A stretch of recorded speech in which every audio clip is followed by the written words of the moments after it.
നിങ്ങളുടെ മക്കൾ വലിയവരാകുവാൻ നിങ്ങൾ എന്ത് ചെയ്യണം? ഒന്നാമത് ചെയ്യേണ്ടതിനെക്കുറിച്ച് വിശുദ്ധ ലൂക്കോസിൻ്റെ സുവിശേഷം 1-ാം അധ്യായത്തിൻ്റെ 6-ാം വാക്യത്തിൽ നാം വായിക്കുന്നത് ഇങ്ങനെയാണ്: ഇരുവരും ദൈവസന്നിധിയിൽ നീതിയുള്ളവരും കർത്താവിൻ്റെ സകല കൽപ്പനകളിലും ന്യായങ്ങളിലും കുറ്റമില്ലാത്തവരായി നടക്കുന്നവരും ആയിരുന്നു. ഇരുവരും എന്ന് പറഞ്ഞാൽ യോഹന്നാൻ്റെ അപ്പനും അമ്മയും, സക്കറിയ പുരോഹിതനും എലിസബത്തും. ദൈവസന്നിധിയിൽ നീതിയുള്ളവരും കർത്താവിൻ്റെ സകല കൽപ്പനകളിലും ന്യായപ്രമാണങ്ങളിലും കുറ്റമില്ലാത്തവരായി നടക്കുന്നവരുമായിരുന്നു. അവർക്ക് കിട്ടിയ മകനാണ് യോഹന്നാൻ. അതിൻ്റെ അർത്ഥം എന്നാണ്? മകനും മകളും എന്താകണമെന്നുള്ളതിൻ്റെ നിശ്ചയം ദൈവത്തിൻ്റേതാണ്. എന്നാൽ ആ ദൈവനിശ്ചയത്തോട് എങ്ങനെ അപ്പനും അമ്മയും പ്രതികരിക്കുന്നു എന്നുള്ളത്, എങ്ങനെ അവർ ജീവിക്കുന്നു എന്നുള്ളത് വളരെ പ്രധാനപ്പെട്ട ഒരു കാര്യമാണ്. ഒരാളുടെ പേഴ്സണാലിറ്റി, ഒരാളുടെ വ്യക്തിത്വം 2 പ്രധാന ഘടകങ്ങളെ ആശ്രയിച്ചാണ് ഇരിക്കുന്നത് എന്ന് മനഃശാസ്ത്രം പഠിപ്പിക്കുന്നുണ്ട്.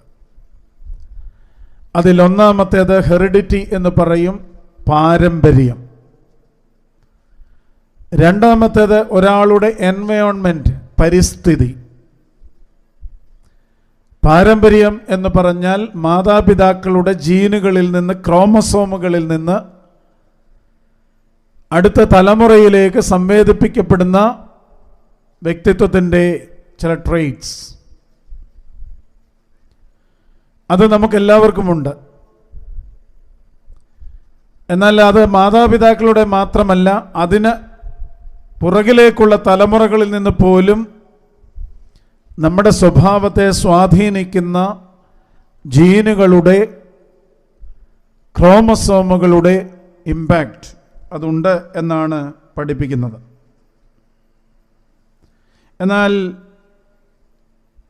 അതിൽ നമുക്ക് വലിയ നിയന്ത്രണങ്ങൾ ഉണ്ട് എന്ന് എനിക്ക് തോന്നുന്നില്ല.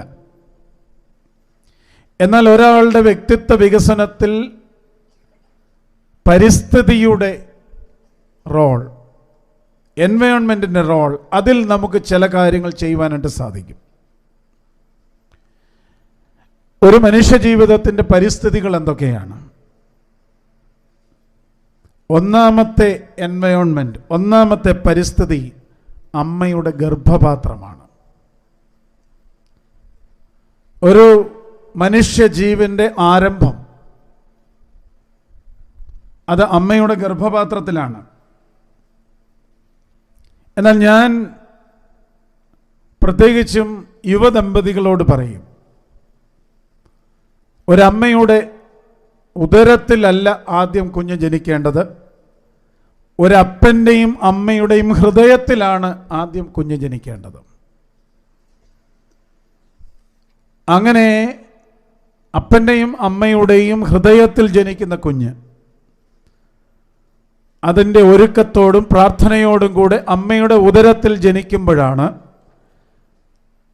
ആ കുഞ്ഞിൻ്റെ വ്യക്തിത്വത്തിൽ സാരമായ സ്പർശം മാതാപിതാക്കളുടെ ജീവിതത്തിൽ നിന്നും ഉണ്ടാകുന്നത്. അതോടൊപ്പമാണ് ഗർഭിണിയായിരിക്കുന്ന ഒരു സ്ത്രീയുടെ ശാരീരിക, മാനസിക, ആത്മീക വ്യാപാരങ്ങൾ ഈ കുഞ്ഞിൻ്റെ വ്യക്തിത്വത്തെ ബാധിക്കും എന്നുള്ളത് നാം തിരിച്ചറിയേണ്ടത്. അതിൻ്റെ ഉദാഹരണമാണ് 2 അമ്മമാരുടെ കൂടിക്കാഴ്ച. അത് എലിസബത്തും മറിയമ്മുമായിരുന്നു. മറിയം 6 മാസം ഗർഭിണി, എലിസബത്ത് 6 മാസം ഗർഭിണി, മറിയം ഗർഭത്തിൻ്റെ ആദ്യ നാളുകൾ. ഈ 2 അമ്മമാർ തമ്മിൽ കൂടിക്കണ്ടപ്പോൾ എലിസബത്തിൻ്റെ ഉള്ളിലെ യോഹന്നാൻ, 6 മാസം പ്രായമായ യോഹന്നാൻ സന്തോഷം കൊണ്ട് തുള്ളിച്ചാടിയെങ്കിൽ അതിൻ്റെ അർത്ഥം എന്താ പ്രിയമുള്ളവരെ? ഒരമ്മയുടെ ചുറ്റുവട്ടങ്ങൾ, ഒരമ്മയുടെ മാനസിക വ്യാപാരങ്ങൾ, ഒരമ്മയുടെ സന്തോഷം, ദുഃഖം, ഇതൊക്കെ ഒരു കുഞ്ഞിന് അമ്മയുടെ ഉദരത്തിൽ നിന്ന് തന്നെ ഗ്രഹിക്കുവാൻ സാധിക്കും എന്നാണ് സയൻസിന് ഇത് തെളിയിക്കുവാൻ 20 നൂറ്റാണ്ടേലും വേണ്ടി വന്നു. സഭയ്ക്ക് അത് വിശ്വസിക്കുവാൻ ആദിമ നൂറ്റാണ്ടിൽ തന്നെ സാധിച്ചു. അതുകൊണ്ട് എന്നെ കേൾക്കുന്ന എല്ലാ സ്ത്രീകളും, എല്ലാ അമ്മമാരും, അമ്മമാരാകാൻ പോകുന്നവരും പ്രത്യേകം ശ്രദ്ധിക്കണം.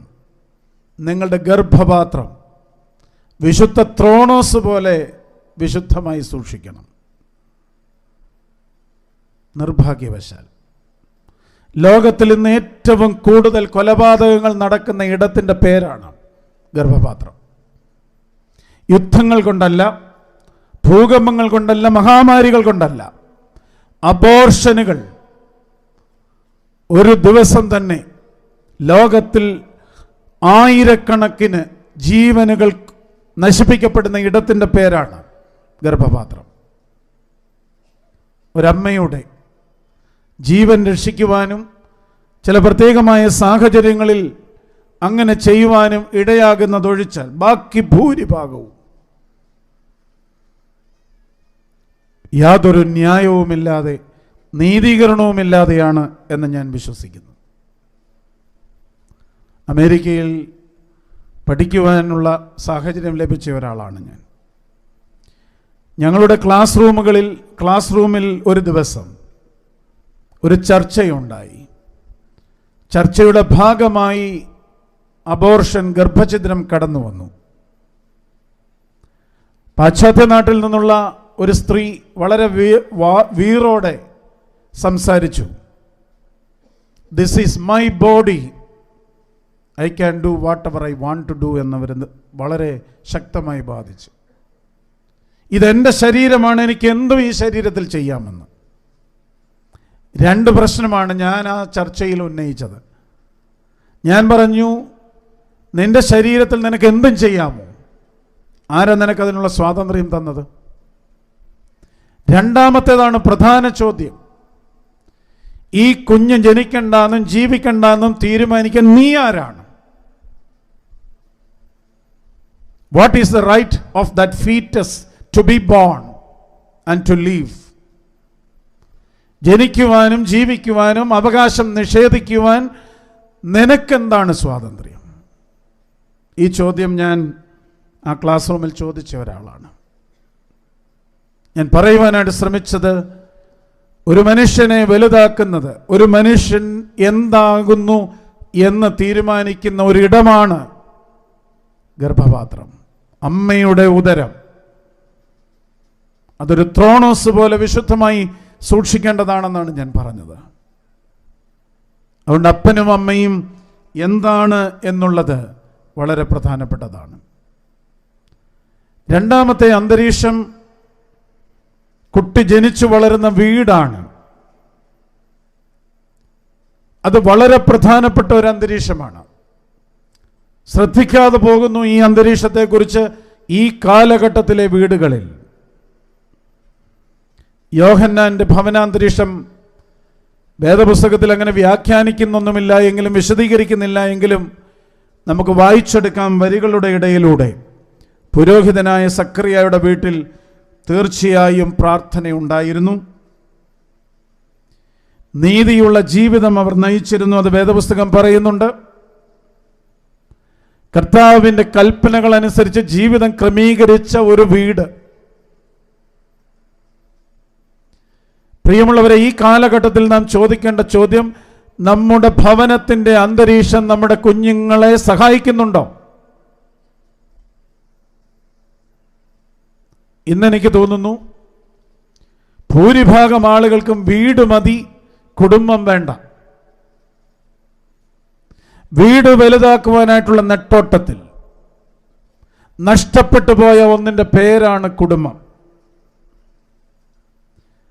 വീട് എന്ന് പറയുന്നത് എന്നെ സംബന്ധിച്ചിടത്തോളം കുടുംബത്തിന് താമസിക്കുവാനായിട്ടുള്ള ഒരു സ്ഥലം മാത്രമാണ്.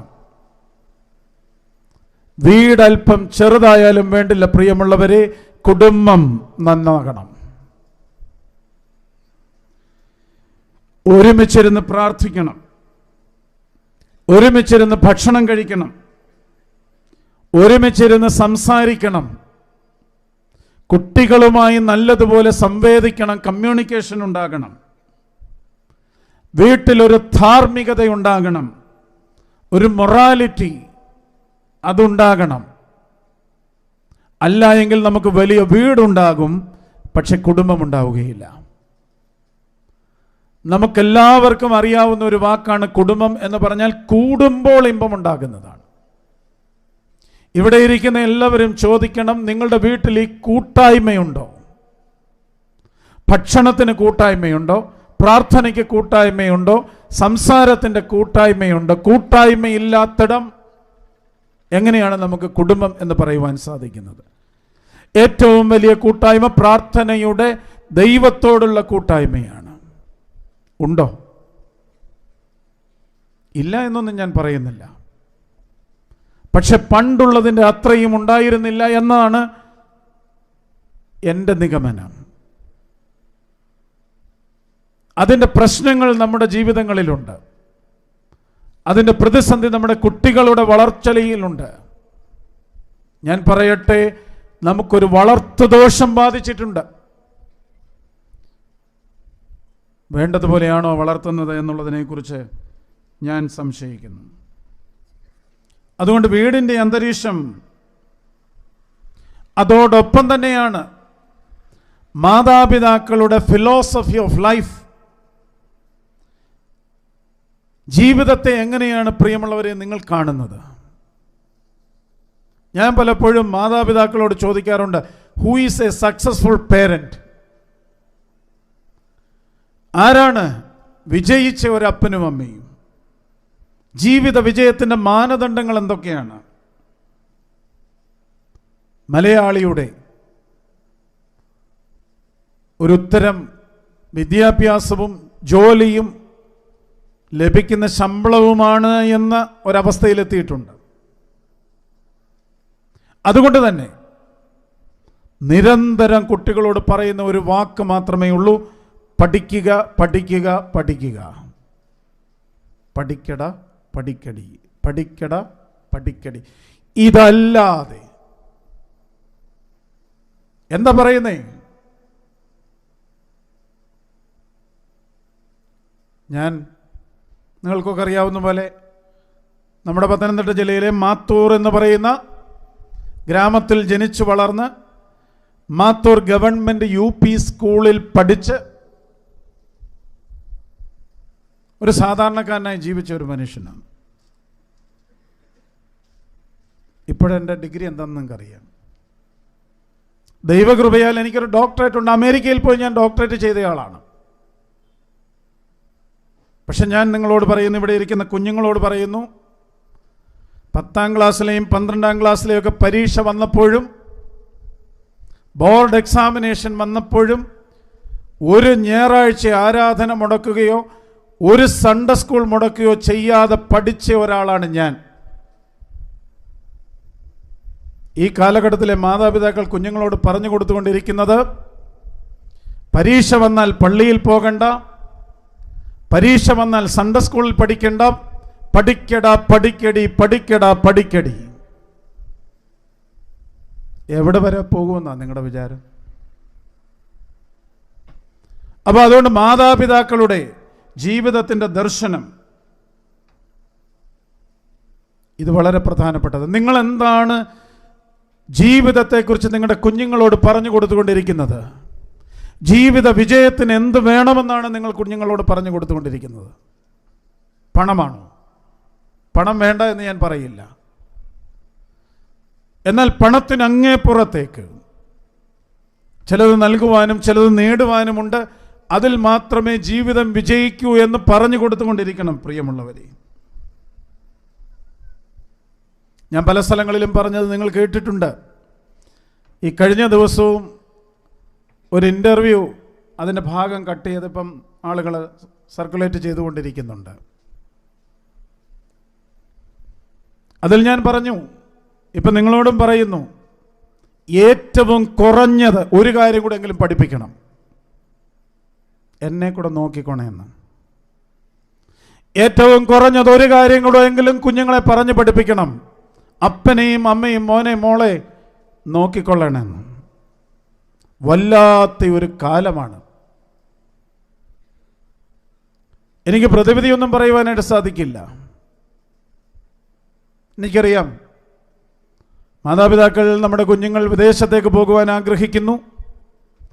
നമ്മെ സംബന്ധിച്ചിടത്തോളം അത് വലിയ ഒരു നേട്ടമാണ്. സഭയെ സംബന്ധിച്ചിടത്തോളം ഇപ്പോൾ ദാണ്ട് പുതിയ 2 ഭദ്രാസനങ്ങളൂടെ.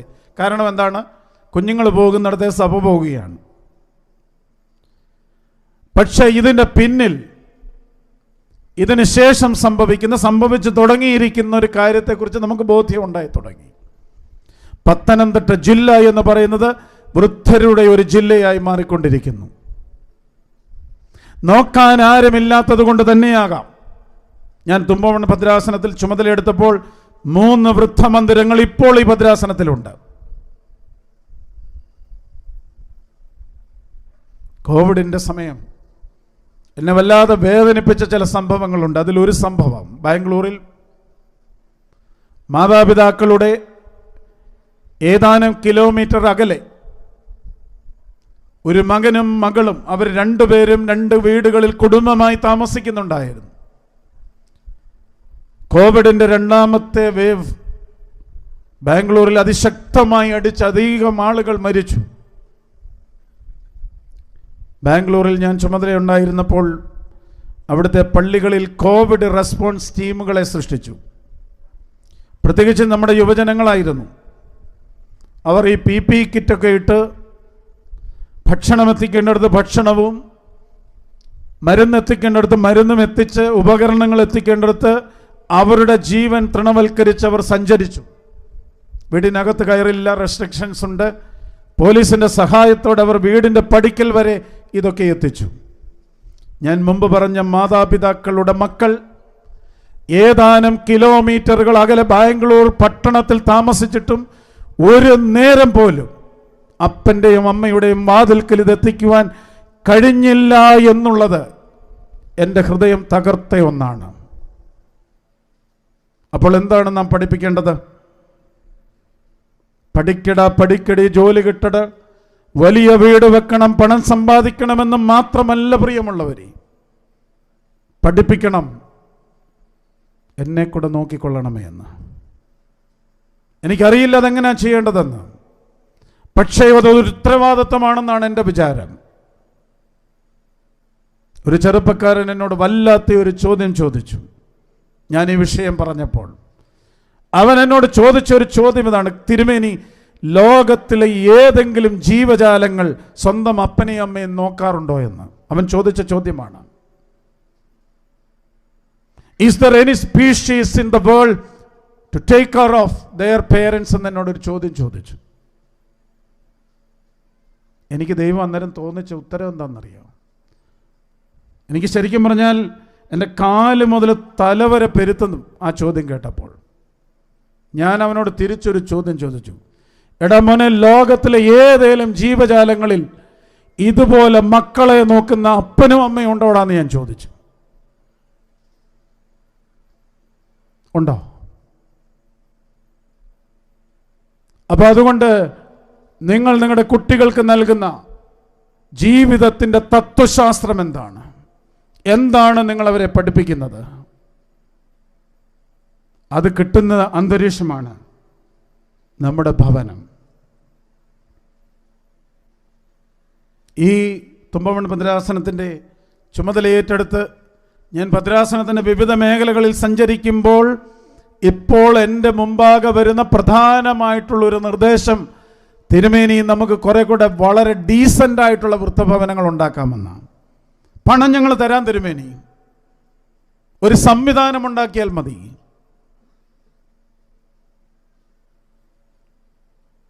ഞാൻ ആരെയും ദുഃഖിപ്പിക്കുവാൻ പറയുന്നതല്ല. നമ്മൾ പണ്ട്, അല്ലെങ്കിൽ മക്കൾ വിദേശത്തേക്ക് മൈഗ്രേറ്റ് ചെയ്ത് ഞാൻ കേട്ടിട്ടുണ്ട്.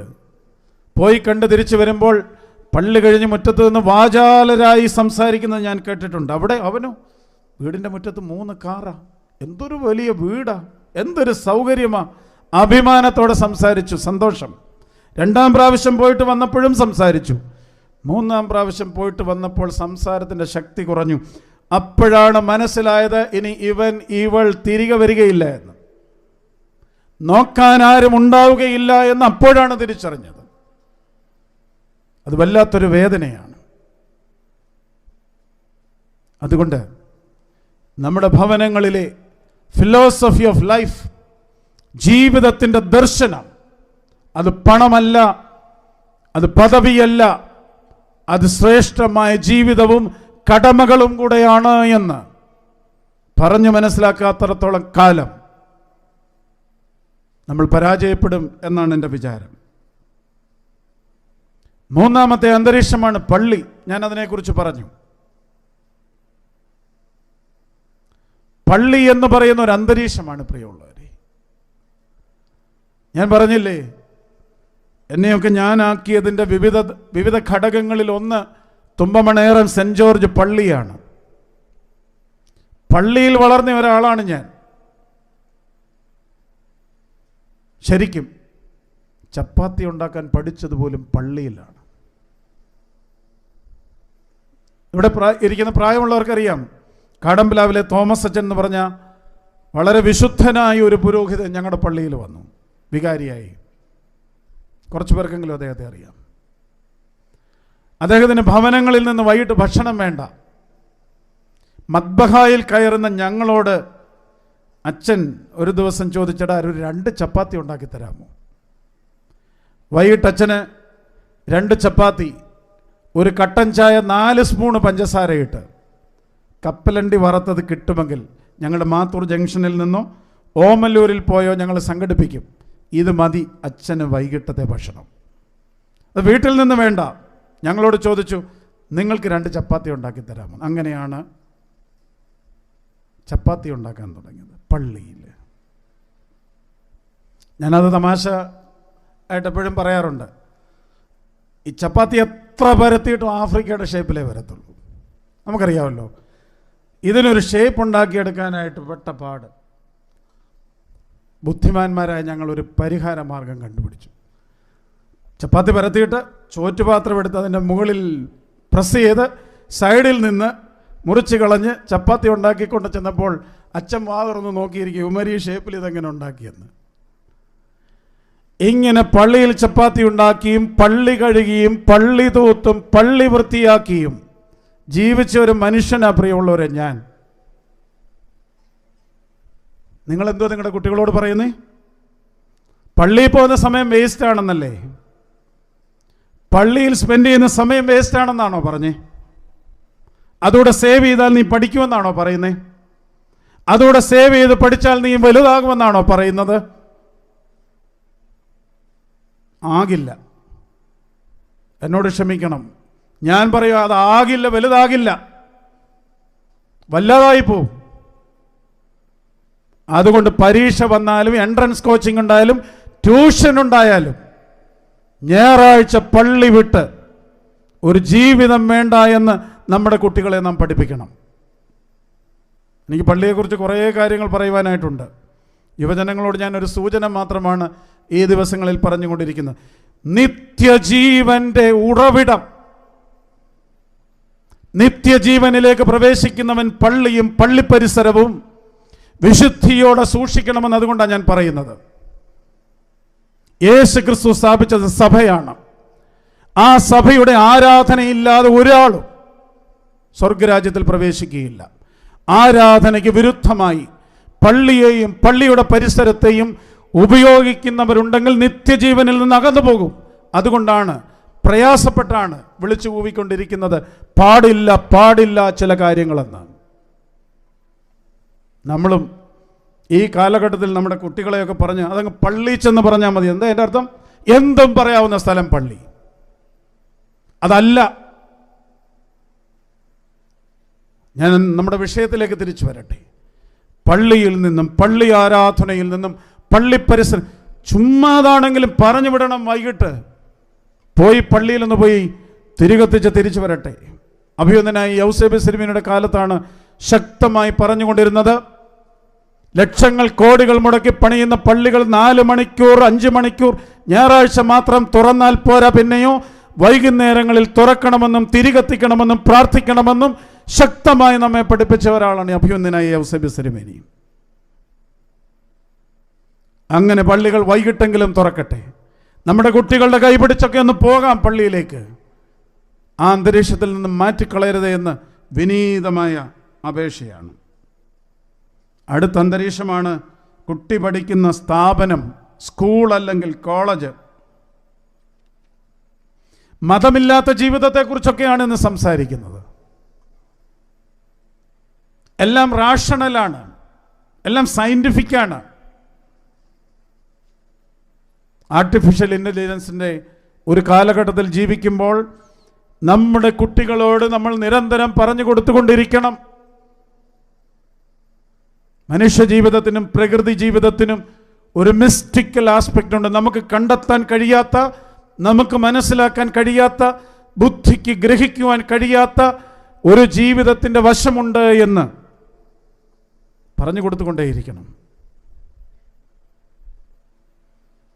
അറിയില്ല ഈ ലോകം ഇനി എങ്ങനെയാകും എന്ന്. ഒരിക്കലും സയൻസിന് ഞാൻ എതിരല്ല, ആർട്ടിഫിഷ്യൽ ഇൻ്റലിജൻസിനും എതിരല്ല.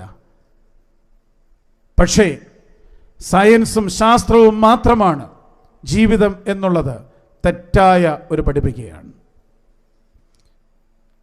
ഒരു മതത്തിൻ്റെ, അതേത് മതവുമായിക്കൊള്ളട്ടെ, ലോകത്തിന് വേണ്ട ഏറ്റവും വലിയ കോൺട്രിബ്യൂഷൻ എന്താ പ്രിയമുള്ളവരെ? ഞാൻ പറയും, ലോകത്തിലുള്ള സകലമാന പോലീസും പട്ടാളവും വിചാരിച്ചാലും ഈ ലോകത്തിലെ ജനതയെ ഡിസിപ്ലിനിൽ നടത്താൻ കഴിയുകയില്ല എന്ന് ഞാൻ വിശ്വസിക്കുന്നു. പിന്നെ എങ്ങനെ ഇപ്പോൾ ഈ ഡിസിപ്ലിനൊക്കെ ഉണ്ടായെന്നറിയാമോ? ഓരോരുത്തരും അവരുടെ മതപാഠശാലകളിൽ, അത് സൺഡേ സ്കൂളായിക്കൊള്ളട്ടെ, മറ്റ് മതങ്ങളിലെ മറ്റ് സംവിധാനങ്ങളായിക്കൊള്ളട്ടെ, അവിടെ ചെറുപ്പം മുതൽ കേട്ടുപഠിച്ച ഡിസിപ്ലിൻ, സ്നേഹം, കരുതൽ, വിശുദ്ധി, ക്ഷമ, ഇതൊക്കെ ഒരാളുടെ മനസ്സിലേക്ക് കൊണ്ടുവന്നത് കൊണ്ടാണ് പോലീസും പട്ടാളവും ഇല്ലാതെയും നിയമങ്ങളില്ലാതെയും ജീവിക്കുവാൻ നമുക്ക് സാധിക്കുന്നത്. അതുകൊണ്ട് അത്ര നിസ്സാരവൽക്കരിക്കേണ്ട മതത്തിൻ്റെ കോൺട്രിബ്യൂഷനെ. ചില ആളുകൾ ഘോരഘോരം പറയുന്നുണ്ട്, മതം വേണ്ട, റിലിജിയൻ വേണ്ട, പള്ളി വേണ്ട. കരുതലിൻ്റെയും കരുണയുടെയും സ്നേഹത്തിൻ്റെയും ക്ഷമയുടെയും ഡിസിപ്ലിൻ്റെയും പാഠങ്ങൾ നാം പഠിച്ചെടുത്തത് ഇവിടെ നിന്ന് തന്നെയാണ്. അതുകൊണ്ടാണ് വഴിവിട്ട് സഞ്ചരിക്കാതെ ഞാനും നിങ്ങളുമൊക്കെ, അല്ല പോലീസിനെ ഭയന്നിട്ടാണോ? തീർച്ചയായിട്ടും പോലീസും പട്ടാളവും ഒക്കെ വേണം, അതില്ലെങ്കിൽ നമ്മൾ വേഴ്സായി പോവും. പക്ഷെ അത് മാത്രമാണോ? അതല്ലെന്നാണ് എൻ്റെ വിചാരം. അതുകൊണ്ട് ഈ അന്തരീക്ഷം, കുടുംബം എന്ന് പറയുന്ന അന്തരീക്ഷം, അത് പഠിക്കുന്ന അന്തരീക്ഷം, ഇതൊക്കെ വളരെ പ്രധാനപ്പെട്ടതാണ്.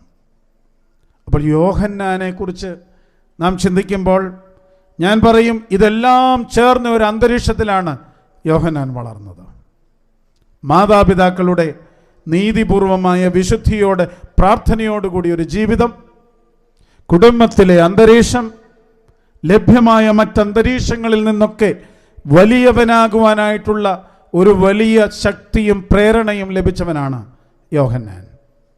നമ്മുടെ മക്കളെയും നമ്മുടെ കൊച്ചുമക്കളെയും വലിയവരാക്കുവാനായിട്ടുള്ള പ്രയാണത്തിൽ ഇത് വിസ്മരിച്ചു പോകരുത് എന്നുള്ളത് ഒന്നാമത് ഓർമ്മിപ്പിക്കട്ടെ.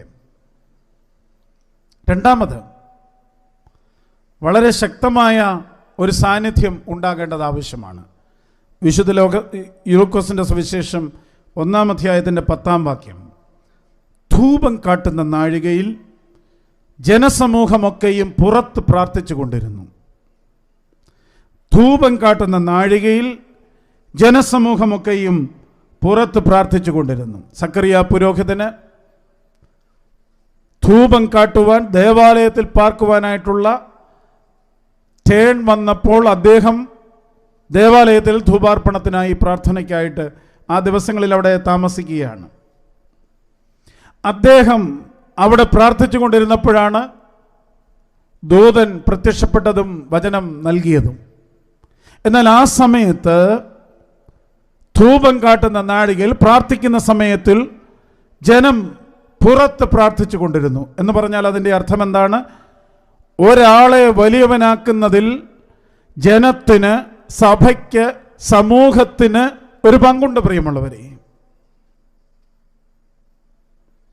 കുടുംബ പ്രശ്നവുമായിട്ടൊക്കെ ഭാര്യ ഭർത്താക്കന്മാർ എൻ്റെ അടുക്കൽ വല്ലപ്പോഴും വന്നിരുന്ന് സംസാരിച്ചപ്പോൾ ഞാൻ വല്ലാതെ വിഷമിച്ചിട്ടുണ്ട്.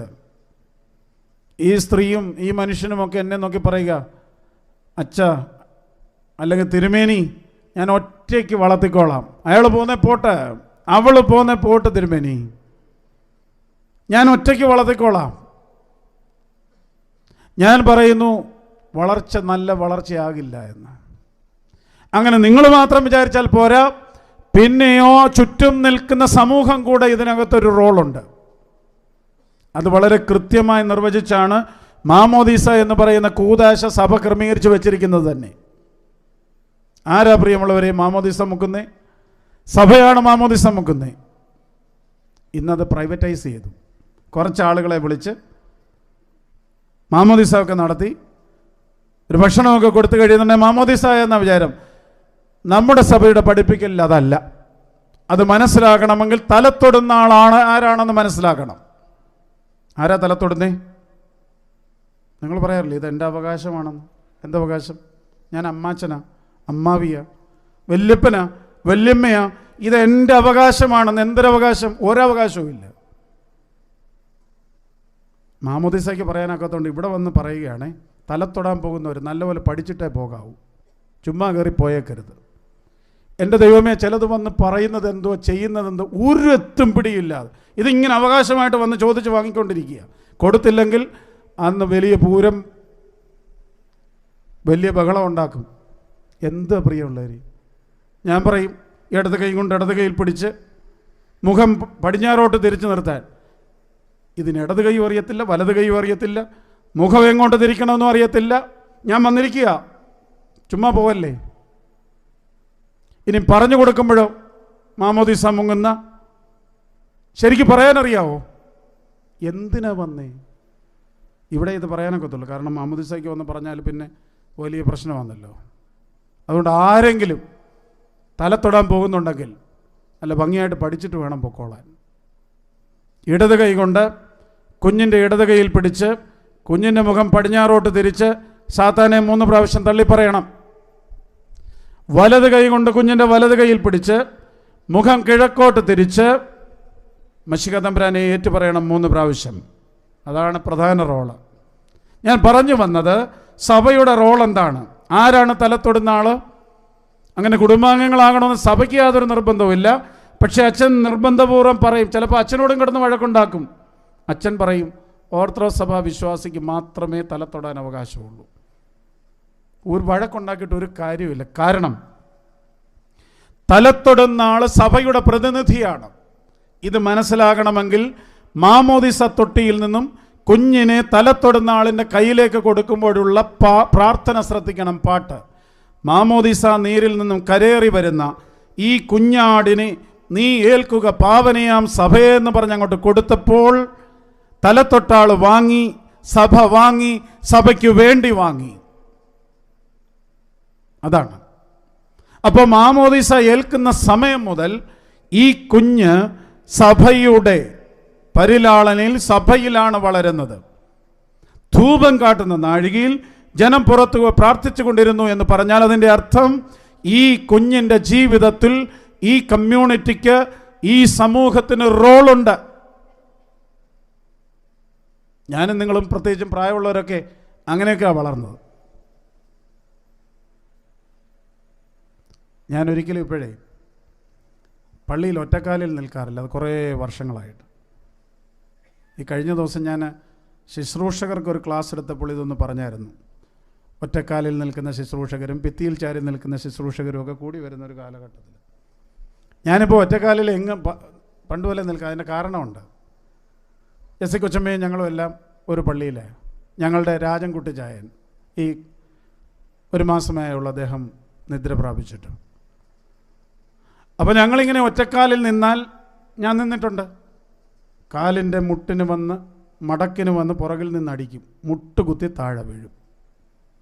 കൈ പിടിച്ച് എഴുന്നേപ്പിച്ച് നിർത്തിയിട്ട് പറഞ്ഞു, ഇനി മേലാൽ പള്ളിയിൽ ഒറ്റക്കാലിൽ നിൽക്കരുതെന്നും.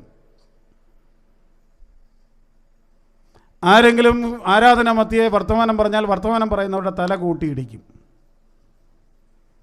അദ്ദേഹത്തിൻ്റെ കണ്ണാടി കൊണ്ട് ഏറ് കിട്ടാത്ത കൊച്ചമ്മയ്ക്കും കിട്ടിയിട്ടില്ലയോ? ആരും ഉണ്ടെന്ന് തോന്നുന്നില്ല. അതിലും എനിക്ക് ഏറ്റവും ദുഃഖമുണ്ടായ കാര്യം, ഞാൻ വിശുദ്ധ മദ്ബഹായിൽ 8ാം ക്ലാസ്സിൽ ശുശ്രൂഷയിൽ പ്രവേശിച്ചപ്പോൾ അന്നത്തെ ഫാഷൻ അനുസരിച്ച് എൻ്റെ ചെവിയുടെ മേളിൽ കൂടെ ഹിപ്പി സ്റ്റൈലിൽ മുടിയൊക്കെ ഉണ്ടായിരുന്നു. ആദ്യത്തെ ഞായറാഴ്ച കുർബാന കഴിഞ്ഞ് മദ്ബഹായിൽ വെച്ച് തന്നെ വിളിച്ചു പറഞ്ഞു, അടുത്ത ആഴ്ച മദ്ബഹായിൽ കയറുന്നൊണ്ണെ ചെവിയുടെ മുകളിൽ കൂടെ ഈ മുടി ഉണ്ടെങ്കിൽ ധൂപക്കുറ്റിയിൽ ഞാൻ തീ കോരിയിടും, അതുകൊണ്ട് വെട്ടിക്കൊണ്ടേ വരാമെന്ന്. അന്ന് എന്നോട് നാട്ടുകാരൊക്കെ പറഞ്ഞിടാം നിന്നെ നല്ല സ്റ്റൈലാണെന്നൊക്കെ പറഞ്ഞ് ഞാൻ സന്തോഷിച്ചിരുന്നതാണ്. വളരെ വിഷമത്തോടെ വീട്ടിൽ ചെന്ന് പറഞ്ഞു, രായൻകുട്ടിച്ചായൻ പറഞ്ഞു അടുത്ത ഞായറാഴ്ച മദ്ബഹായിൽ കയറണമെങ്കിൽ മുടി മുറിച്ചിട്ടേ പോകാനായിട്ടൊക്കെ ഉള്ളെന്ന്. അന്നേരം തന്നെ, അന്ന് 5 രൂപ മതി, അന്നേരം തന്നെ 5 രൂപ എടുത്തിട്ട് പറഞ്ഞ് നാളെ തന്നെ ഈ കർമ്മം നിർവഹിച്ചോണമെന്ന്. ഈ കാലഘട്ടത്തിലെ കുഞ്ഞുങ്ങളുടെ ജീവിതത്തിൽ ഒരു രായൻകുട്ടിച്ചായൻ ഉണ്ടോ പ്രിയമുള്ളവർ? ഒരു രായൻകുട്ടിച്ചായനും വരത്തില്ല. കാരണം എന്താ? ആ കൊച്ചിനെ ഒന്ന് തൊട്ടാൽ മതി രായൻകുട്ടിച്ചാനാകുന്നവൻ്റെ തല തല്ലിപ്പൊളിക്കും ഈ അപ്പനും അമ്മയും കൂടെ. ഒരു സൺഡേ സ്കൂൾ അധ്യാപകരും ഇല്ല കൂടെ, ഒരു രായൻകുട്ടിച്ചായനും ഇല്ല. സമൂഹത്തിൻ്റെ റോൾ ഇല്ലാതായി പോയി പ്രിയമുള്ളവരെ. വളരെ ഇച്ചിരി നാണക്കേടോടെ ഞാൻ പറയുന്ന ഒരു കാര്യമുണ്ട്, അത് സിനിമയ്ക്ക് പോയതാ. കുട്ടികളൊന്നും ചെയ്യണ്ട കേട്ടോ. അത് 9ാം ക്ലാസ്സിൽ പഠിക്കുമ്പോഴാണ്. അത് നമ്മുടെ ഗാന്ധി ജയന്തിയോടനുബന്ധിച്ച് സേവന വാരമാണല്ലോ. ഒരു ആഴ്ചക്കാലം സ്കൂളിൽ ചെല്ലണം, അറ്റൻഡൻസ് എടുക്കണം, പിന്നെ റോഡ് വൃത്തിയാക്കൽ, സ്കൂൾ വൃത്തിയാക്കൽ. ഓമല്ലൂർ ആര്യഭാരതി സ്കൂളിൽ പഠിച്ചുകൊണ്ടിരുന്നപ്പോൾ ഒരു ദിവസം അറ്റൻഡൻസ് ഒക്കെ എടുത്ത് ആ മോർണിംഗ് ഷോയ്ക്ക് വേണ്ടി ഒരു മുങ്ങൽ മുങ്ങി. തിരിച്ചു വന്നു, വീണ്ടും ജോലിയൊക്കെ ചെയ്തു. വീട്ടിൽ ചെന്നപ്പോൾ ഞങ്ങളുടെ വീടിൻ്റെ മുറ്റത്തെ പേരക്കമ്പിൽ നിന്ന് നല്ലൊരു പേരക്കമ്പും വെട്ടിപ്പിടിച്ച് അപ്പൻ നിപ്പുണ്ട്. ഞങ്ങളുടെ വീടിൻ്റെ മുറ്റത്തൂടെ ഒന്നും ബസ്സൊന്നുമില്ല. മാത്തൂർ ജംഗ്ഷനിൽ ബസ് ഇറങ്ങി ഞങ്ങളുടെ വീടിൻ്റെ മുമ്പിൽ കൂടെ നടന്നു പോയവർ, എൻ്റെ വീട്ടിലെ പേര് ബിനു എന്നാണ്, എൻ്റെ വീട്ടിലെ അപ്പനോടോ അമ്മയോടോ വിളിച്ചു പറഞ്ഞു, ബിനു പത്തനംതിട്ട നിൽക്കുന്നത് കണ്ടല്ലോ എന്ന്. അപ്പോഴേ അപ്പൻ്റെ അമ്മയുടെയും തലയിൽ ഒരു ലഡു പൊട്ടി. ഓമല്ലൂരിൽ പഠിക്കുന്ന ബിനു പത്തനംതിട്ടയിൽ ഇങ്ങനെ വന്നു. അന്വേഷിച്ചു, അങ്ങനെ അവർ കണ്ടെത്തി. അന്ന് അടിച്ച അടിയുടെ പാട് ഇപ്പോഴും കിടപ്പുണ്ട്. പക്ഷെ ഞാൻ പറയാനായിട്ട് ശ്രമിച്ചത് എന്താണ്? ബിനു നിൽക്കാൻ പാടില്ലാത്ത സ്ഥലത്ത് ബിനുവിനെ കണ്ടാൽ അത് വീട്ടിൽ അപ്പനോടും അമ്മയോടും പറയുവാനായിട്ടുള്ള സ്വാതന്ത്ര്യം ഒരു നാട്ടുകാർക്കും ഒരു നാടിനും ഉണ്ടായിരുന്നു. ഞാൻ പറയും, ബിനു എന്ന ഞാൻ ഈ സെറാഫിൻ തിരുമേനിയായി ഇവിടെ നിൽക്കുന്നെങ്കിൽ അതിൻ്റെ കാരണം ദൈവനിശ്ചയവും കുടുംബത്തിൻ്റെ അന്തരീക്ഷവും എൻ്റെ പള്ളിയും പിന്നെ എൻ്റെ മാത്തൂരെ നാട്ടുകാരുമാണ് സംരക്ഷിച്ച് പിടിച്ചത് കൊണ്ടാണ്. എന്ത് റോളാണ് ഉള്ളതെന്ന്. പിന്നെ തന്നെയല്ല, ഈ കാലഘട്ടത്തിൽ അങ്ങേപ്പുറത്തെ വീട്ടിലെ കൊച്ചിനെന്തെങ്കിലും പറ്റിയാൽ ആകാശവാണിയായി ഇങ്ങനെ ഓടി നടന്ന് പറയാൻ നമ്മൾ തയ്യാറായി നിൽക്കുകയുമാണല്ലോ. ഞാൻ പറയാനായിട്ട് ശ്രമിക്കുന്നത്, ഒറ്റയ്ക്കാർക്കും ഒരു കൊച്ചിനെ വളർത്താനൊക്കില്ല എന്നാണ്. അതിനൊരു സമൂഹത്തിൻ്റെ റോളുണ്ട്, ഒരു കമ്മ്യൂണിറ്റിയുടെ റോളുണ്ട്. അതുകൊണ്ട് ഇത് വളരെ പ്രധാനപ്പെട്ടതാണ്. യോഹന്നാൻ വലിയവനായെങ്കിൽ അതിൻ്റെ ഒരു കാരണം അതാ. ഒരു ജനസമൂഹത്തിൻ്റെ സംരക്ഷണയിലാണ് യോഹന്നാൻ വളർന്നത്. നമ്മുടെ പിള്ളേരൊക്കെ വലിയ അപകടത്തിലാണ് പ്രിയമുള്ളവരെ. നിങ്ങൾ നിശ്ചയിച്ച് തുറന്നു കൊടുത്തിരിക്കുന്ന, അല്ലെങ്കിൽ നിങ്ങൾ നിശ്ചയിച്ച് കൊടുത്തിരിക്കുന്ന ഓരോ മുറിയും അപകടമാണെന്ന് ഞാൻ പറയും. പേടിപ്പിക്കാനല്ല, സൂക്ഷിക്കുവാൻ വേണ്ടിയിട്ടാണ്. ആ മുറിയുടെ വാതിലുകൾ അടഞ്ഞു കഴിഞ്ഞാൽ അതിനകത്ത് സംഭവിക്കുന്നത് എന്താണെന്ന് പലർക്കും വലിയ ബോധ്യമില്ല. എന്നെ വല്ലാതെ അത്ഭുതപ്പെടുത്തുന്നുണ്ട്. ചില കുട്ടികളെക്കുറിച്ചൊക്കെ അവൾ ചില കാര്യങ്ങൾ ഞാൻ കണ്ടു എന്ന് ആരോടെങ്കിലും പറഞ്ഞാൽ ആദ്യം നിഷേധിക്കുന്നത് അപ്പനും അമ്മയുമാണ്. എൻ്റെ മകൻ എൻ്റെ മകൾ ചെയ്യില്ലെന്നാ. ഞാൻ എല്ലാവരെയും അവിശ്വസിക്കണമെന്നോ അവരെല്ലാവരും തെറ്റാണെന്നോ ഒന്നുമല്ല. പക്ഷേ ഇതൊന്ന് കേൾക്കണേ, വല്ലപ്പോഴും ഒന്ന് ശ്രദ്ധിക്കണം പ്രിയമുള്ളവർ. ബാംഗ്ലൂരിൽ ഞാൻ ജീവിച്ചത് കൊണ്ടും ശുശ്രൂഷ ചെയ്തുകൊണ്ടും പറഞ്ഞതാണ്. അവിടെ ജനിച്ചു വളർന്ന കുട്ടികൾ വളരെയധികം ഡീസൻ്റാണ്. പക്ഷെ പഠിക്കാൻ വരുന്നവരും ജോലി ചെയ്യാൻ വരുന്നവരും ചിലർ കാണിച്ചു കൂട്ടുന്ന വൃത്തികേടുകൾ നേർസാക്ഷിയായി നിന്നിട്ടുള്ളവരാണ്. അതുകൊണ്ട് ഒരു സമൂഹത്തിൻ്റെ റോൾ വളരെ പ്രധാനപ്പെട്ടതാണ്.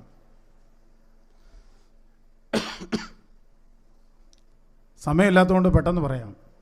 അടുത്തത് പേരിടിയിലാണ്. വിശുദ്ധ ലൂക്കോസിന്റെ സുവിശേഷം 1-ാം അധ്യായം 13-ാം വാക്യം, അവന് യോഹന്നാൻ എന്ന് പേരിടണം. അപ്പനും അമ്മയ്ക്കും അങ്ങനെ ഒരു വെളിപാടുണ്ടായിട്ടുണ്ട്. അതിലവർ നിർബന്ധം പിടിക്കുകയാണ്. നാട്ടുകാരൊക്കെ ചോദിച്ചു, നിങ്ങളുടെ ഈ പേരുകാർ നിങ്ങളുടെ വീട്ടിലൊന്നുമില്ലല്ലോ, പിന്നെ എങ്ങനെയാണ് നിനക്ക് ഈ നിർബന്ധം? ഒരു പേരിൽ എന്തിരിക്കുന്നു പ്രിയമുള്ളവർ? നമ്മളെങ്ങനെയാണ് പേരിടുന്നത്? ഗർഭിണിയാണെന്നറിഞ്ഞാൽ ആദ്യം ചെയ്യുന്നത് എന്തോ? സ്കാൻ ചെയ്ത് നോക്കൂ, ഇത് ആണാന്നോ പെണ്ണാന്നോ എന്നറിയണം. അന്നേരം മുതൽ പിന്നെ തിരയുക, കൊച്ചിൻ്റെ പേരെന്താണ്.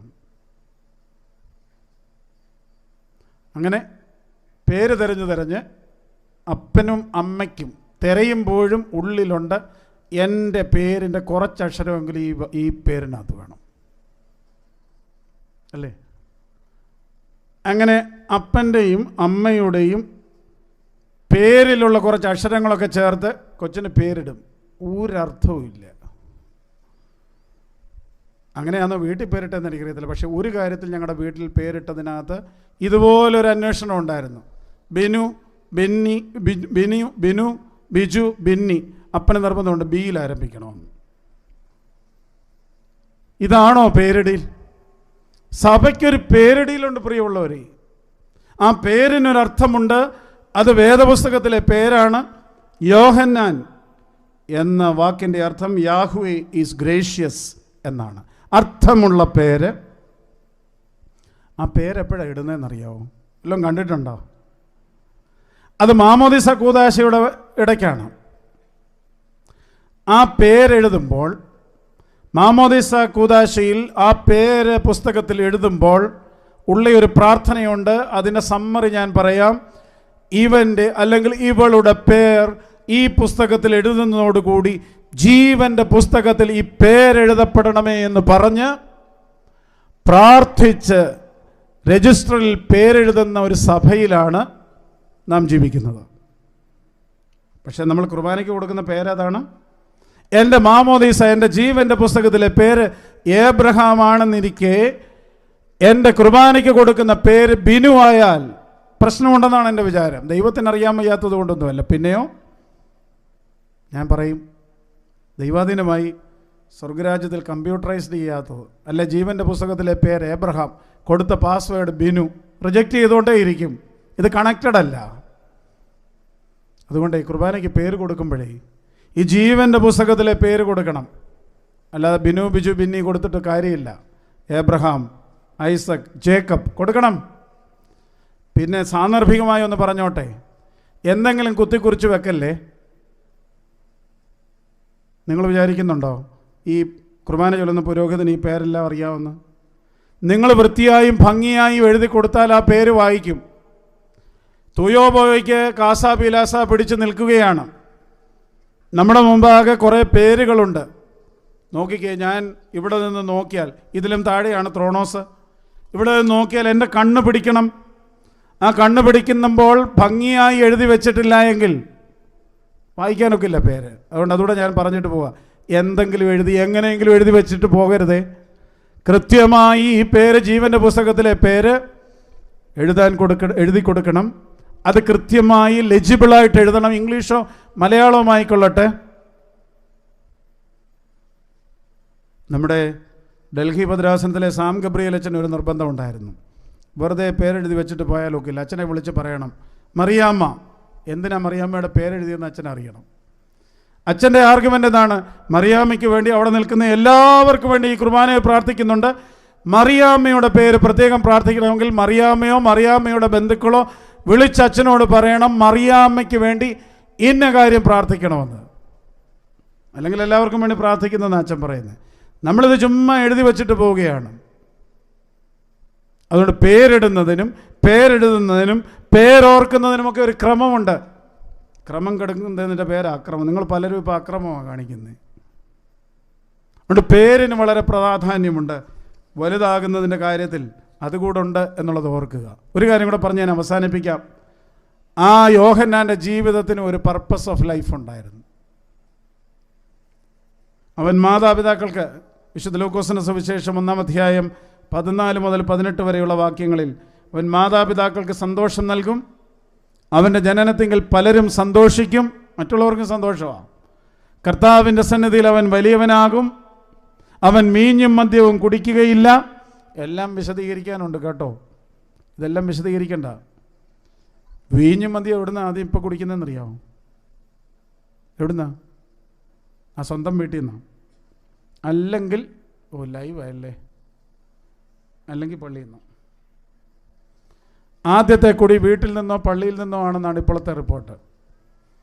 അപ്പനും ഉപയോഗിക്കുന്ന അമ്മയും വീട്ടിൽ വാങ്ങി വച്ചിരിക്കുന്നത് കുടിച്ചു തുടങ്ങുന്നു. ക്രിസ്മസ് കരോളിനും അതിനോടനുബന്ധിച്ച പ്രവർത്തനത്തിലും ഒരു 7-ാം ക്ലാസ് മുതലുള്ളവൻ കുടിച്ചു തുടങ്ങുന്നു എന്ന് ചിലർ പറയുന്നത് തെറ്റാണെങ്കിൽ നിങ്ങൾ നിഗ്ലക്റ്റ് ചെയ്തു. ശരിയാണെന്ന് തോന്നുന്നുണ്ടെങ്കിൽ ഒന്ന് ശ്രദ്ധിച്ചോണം. വീഞ്ഞും മദ്യവും കുടിക്കുകയില്ല, ഇസ്രായേൽ മക്കളെ ദൈവത്വത്തിലേക്ക് തിരികെ കൊണ്ടുവരും, കർത്താവിന് വേണ്ടി ഒരു ജനതയെ ഒരുക്കും. ഒരുത്തൻ ജനിക്കാൻ പോകുന്നുണ്ടെങ്കിൽ അവൻ്റെ ജീവിതത്തെ കൃത്യമായി നിർവചിച്ച് വെച്ചിട്ടുണ്ട്. എന്തിനാണ് അവൻ ജനിക്കുന്നതെന്ന്, എന്തിനാണ് അവൻ ജീവിക്കുന്നതെന്ന്, എന്താണ് അവൻ്റെ ജീവിതത്തിൻ്റെ പർപ്പസ് എന്ന്. ഞാൻ മുമ്പേ പറഞ്ഞല്ലോ, നിങ്ങളുടെ മക്കളുടെ ജീവിതത്തിൻ്റെ പർപ്പസ് എന്താ? ഞാൻ മുമ്പേ പറഞ്ഞതുപോലെ തന്നെയാണ്. എന്ത് സാമൂഹിക പ്രതിബദ്ധതയാണ് ഉള്ളത്? ഇന്ന് ഞാനൊരു കുട്ടിയോട് പറഞ്ഞു, എൻ്റെ മോളെ, അവളിപ്പോൾ എൻജിനീയറിങ്ങിന് വിദേശത്ത് പഠിക്കുന്ന ഒരു കുഞ്ഞാണ്. ഞാൻ അവളോട് പറഞ്ഞു, നീ തിരികെ കൊടുക്കേണ്ട സമയമാണിത് പലർക്കും. അതിലൊന്ന് പള്ളിയാണ്. നിന്നെ ഈ ചെറുപ്പം മുതൽ 12-ാം ക്ലാസ് വരെ സൺഡേ സ്കൂളും പഠിപ്പിച്ച് യുവജന പ്രസ്ഥാനത്തിലും മനുഷ്യ മണിക്കൂറുകൾ നിനക്ക് വേണ്ടി സ്പെൻഡ് ചെയ്തും പണം മുടക്കിയും നിന്നെ വളർത്തിയ ഈ പള്ളിക്ക് നീ ഇനി തിരികെ കൊടുക്കണം. നിന്റെ സമയം, നിന്റെ പണം തിരിച്ചു കൊടുക്കണം. കാരണം നീ കൊടുക്കുമ്പോൾ മാത്രമേ അടുത്ത തലമുറയിൽ അതവർക്ക് ലഭിക്കുകയുള്ളൂ. നിർഭാഗ്യവശാൽ ഇതെല്ലാം അനുഭവിച്ചിട്ട് തിരിഞ്ഞു നോക്കാതെ പോകുന്ന, അത് വീട്ടിലെ കാര്യമായാലും പള്ളിയിലെ കാര്യമായാലും സമൂഹത്തിലെ കാര്യം, ഒരു പ്രതിബദ്ധതയുമില്ലാതെ ജീവിക്കുന്നത് എങ്ങനെയാണ് പ്രിയമുള്ളവരെ? തിരികെ കൊടുക്കണ്ടേ? എന്നെ കേൾക്കുന്ന ചെറുപ്പക്കാർ, മക്കളെ, കൊച്ചുമക്കളെ ശ്രദ്ധിക്കണം. നിങ്ങൾക്ക് പള്ളി തരുന്നത് നിങ്ങൾക്ക് കഴിവാകുമ്പോൾ തിരികെ നൽകണം. അത് നമ്മുടെ ഉത്തരവാദിത്വമാണ്. യോഹന്നാൻ അങ്ങനെ ഒരു പർപ്പസ് ഓഫ് ലൈഫ് ഉണ്ടായിരുന്നു. ഒരു വാക്യം അവസാനം എഴുതിയിട്ടുണ്ട് 80-ാമത്തെ വാക്യത്തിൽ, പൈതൽ വളർന്നു, ആത്മാവിൽ ബലപ്പെട്ടു, അവൻ ഇസ്രായേലിനെ കാണിക്കുന്ന ആൾ വരെ മരുഭൂമിയിലായിരുന്നു. നമ്മുടെ കുഞ്ഞുങ്ങളെ വലിയവരാകണമെങ്കിൽ ഒരല്പം മരുഭൂമി ജീവിതം കൂടെ വേണം. ഇവിടെ ഇരിക്കുന്ന പ്രായമുള്ളവരെയൊക്കെ ലോകത്തിൻ്റെ എവിടെ കൊണ്ടിട്ടാലും ജീവിക്കുമല്ലോ. കാരണം മരുഭൂമിയിലൂടെയാണ് ജീവിച്ച്. എന്താ മരുഭൂമി? ഇല്ലായ്മയാണ്. നമ്മുടെ ഇന്നത്തെ കുട്ടികളുടെ പ്രശ്നം എന്താണെന്നറിയാവോ? സർപ്ലസാണ്, ഇല്ലായ്മയും. അതുകൊണ്ടാണ് വീട്ടിലെ ജോലിയൊക്കെ ചെയ്യിപ്പിക്കണം. എന്തിനാ എന്നെ സൂക്ഷിച്ച് നോക്കുന്നേ? തിരുമേനി വന്ന് ഞങ്ങൾക്ക് പാര വെച്ചിട്ട് പോകാമെന്നൊന്നും പറയാം. വീട്ടിൽ ജോലിയൊക്കെ ചെയ്യിപ്പിക്കണമെന്നേ. ഒന്നുമല്ലെങ്കിൽ ആ കഴിക്കുന്ന പാത്രമെടുത്ത്, നിങ്ങളുടെ വീട്ടിൽ ഡിഷ് വാഷർ ഉണ്ടെങ്കിൽ പോലും ഈ കഴിക്കുന്ന കുട്ടിയെ കൊണ്ട് അതൊന്ന് വാഷ് ചെയ്യിപ്പിച്ച് ആ ഡിഷ് വാഷറിൽ ഇടിപ്പിക്കണം. അവരെ കൊണ്ട് തുണി അലക്കിപ്പിക്കണം. പ്രിയമുള്ളവരെ, നിങ്ങളുടെ വീട്ടിൽ വാഷിംഗ് മെഷീൻ ഉണ്ടെങ്കിലും അവരെ കൊണ്ട് അലക്കിപ്പിക്കണം, അവരെ കൊണ്ട് തുണി തേപ്പിക്കണം. നിങ്ങളെന്താ വിചാരിച്ചേ? മക്കൾക്കെല്ലാം കൊടുക്കുന്നതാണോ പേരൻറ്റിങ്? ഒരല്പം മരുഭൂമിയൊക്കെ ഉണ്ടാകട്ടെ. നീ പിള്ളേരൊന്ന് ശക്തരാകട്ടെ, മനസ്സൊക്കെ ഒന്ന് ഒരു മനസ്സിനൊക്കെ ഒരു ശക്തി ഉണ്ടാകട്ടെ. ഒരു അടുക്കളയിൽ വെള്ളമിരിപ്പുണ്ട്. അടുക്കളയ്ക്ക് തൊട്ടടുത്ത് മുറിയിലിരുന്നൊരുത്തം പഠിക്കുക. അവൻ അവിടെ ഇരുന്ന് ഓർഡർ കൊടുക്കും. അമ്മയെ വെള്ളം, പാവപ്പെട്ട അമ്മ വളരെ വിനയാന്യതയായി വെള്ളം പിടിച്ചുകൊണ്ട് ഈ 9-ാം ക്ലാസ്സുകാരൻ്റെ മകൻ വെള്ളം കൊണ്ടു കൊടുക്കും. അത് കഴിയുന്നുണ്ട് അവൻ അടുത്ത ഓർഡറാണ്, അമ്മയെ കാപ്പി. അമ്മ ഉടനെ കാപ്പി വേണം. ഇവൻ ആ അടുക്കളയിൽ ചെന്ന് വെള്ളം എടുത്ത് കുടിച്ചാൽ ഏതാണ്ട് ആകാശം ഇടിഞ്ഞു വീഴുമോ? എന്താ നമ്മൾ പഠിപ്പിക്കാത്തത്? ഒരല്പം മരുഭൂമിയൊക്കെ ഉണ്ടാകട്ടെ, നീ ജീവിതത്തിൽ ചില കഷ്ടപ്പാടൊക്കെ ഉണ്ടാകട്ടെ. ഇതൊക്കെ ചെയ്ത് ജീവിച്ചുകൊണ്ടായി പറയുന്നത്. അതുകൊണ്ട് ഒരുവിധപ്പെട്ട മഹാമാരിയും എല്ലാം കൂടെ ഇളകി വന്നാലും പിടിച്ചു നിൽക്കും. ഞങ്ങൾ ചില കൊച്ചച്ഛന്മാരൊക്കെ ഇങ്ങനെ പറയും, തിരുമേനി ഭയങ്കര വിമർശനമൊക്കെയാണ്. അപ്പം ഞാൻ അവരോട് പറയുന്ന ഒരു കാര്യമുണ്ട്. എൻ്റെ അച്ഛ, ദിവസവും ഇതിൻ്റെ 100 ഇരട്ടി കേട്ടാ നമ്മൾ ജീവിക്കുന്നത്.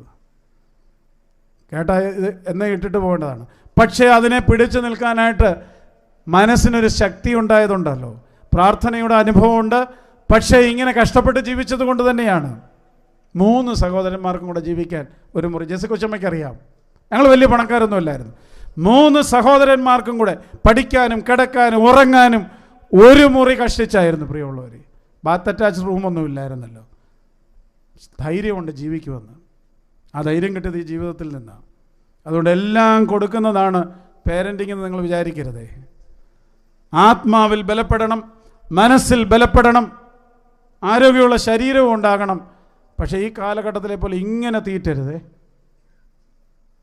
12 മക്കളെ പെറ്റൊരമ്മ, ആകെ കഴിക്കാൻ ഒരുത്തനോ 2 പേർക്കോ ഉള്ള ഭക്ഷണം എല്ലാം കൂടെ വീതിച്ച് കഴിക്കുമായിരുന്നു. ഇപ്പോഴോ വീട്ടിൽ 1 അല്ലെങ്കിൽ 2 കഴിക്കാൻ 12 മക്കളുടെ ഭക്ഷണമുണ്ട്. എന്നിട്ടും തിരുമേനി ഒന്നും കഴിക്കുന്നില്ലെന്നാണ് പറയുന്നത്. നോമ്പൊക്കെ പിടിപ്പിക്കട്ടെ നിങ്ങളുടെ. കാതോലിക്ക ബാവയുടെയും തിരുമേനിയുടെയും കൽപ്പന വായിച്ചപ്പോഴല്ലായിരുന്നു നോമ്പ് പിടിച്ചെന്ന് മനസ്സിലായത്. അമ്മയെന്ന് ഇറച്ചി വേവിക്കുന്ന ചട്ടിയും മീൻ വേവിക്കുന്ന ചട്ടി എടുത്ത് കമഴ്ത്തി വെച്ചോ, അന്നറിഞ്ഞിരുന്നു നോമ്പ് പിടിച്ചെന്ന്. ഇനി ഇത് മലർക്കണമെങ്കിൽ 50 ദിവസം കഴിയണമെന്ന്. വീട്ടിലായിരുന്നു ഇതൊക്കെ. അതുകൊണ്ട് ഇതൊക്കെയാണ് എനിക്ക് തോന്നുന്നത് ഒരു ജീവിതത്തിൻ്റെ ശക്തി ഉണ്ടാകുന്നത്, മനസ്സിനൊരു ഉറപ്പുണ്ടാകുന്നത്. ഏത് മഹാമാരി വന്നാലും ഇങ്ങനെ പിടിച്ചു നിൽക്കാനായിട്ടുള്ളൊരു പ്രേരണയുണ്ടായത് അങ്ങനെയാണ്. ദൈവത്തിൻ്റെ കൃപ, പ്രാർത്ഥനയുടെ ശക്തി, മനസ്സിൻ്റെ ബലം അതുണ്ടായത് ഈ പട്ടിണിയിൽ ജീവിക്കുന്നതുകൊണ്ടാണ്. അത് നഷ്ടപ്പെട്ടു പോകുന്നുണ്ടെങ്കിൽ അതിൻ്റെ കാരണം സർപ്ലസാണ്. വാക്കുകളെ അവസാനിപ്പിക്കട്ടെ. അതുകൊണ്ട് യോഹന്നാൻ വലിയവനായതിൻ്റെ പല കാരണങ്ങളുണ്ട്. അത് ഈ സന്ധ്യയിൽ മാതാപിതാക്കൾ, വല്യപ്പച്ചന്മാർ, വല്യമ്മച്ചിമാർ ഒന്ന് കേൾക്കുവാൻ ദൈവം എന്നെ ഉപയോഗിച്ചു എന്ന് ഞാൻ വിശ്വസിക്കുന്നു. ദൈവത്തിൻ്റെ നാമം മഹത്വപ്പെടട്ടെ. നമ്മുടെ കുടുംബങ്ങൾ സന്തോഷമുള്ള കുടുംബങ്ങളാകട്ടെ. നമ്മളുടെ മക്കൾ ഉത്തരവാദിത്വമുള്ളവരാകട്ടെ. നമ്മുടെ കൊച്ചുമക്കൾ വിശുദ്ധിയിലും ബലത്തിലും ജീവിക്കട്ടെ. ദൈവത്തിൻ്റെ പരിശുദ്ധാത്മാവ് സംഗതിയാക്കട്ടെ.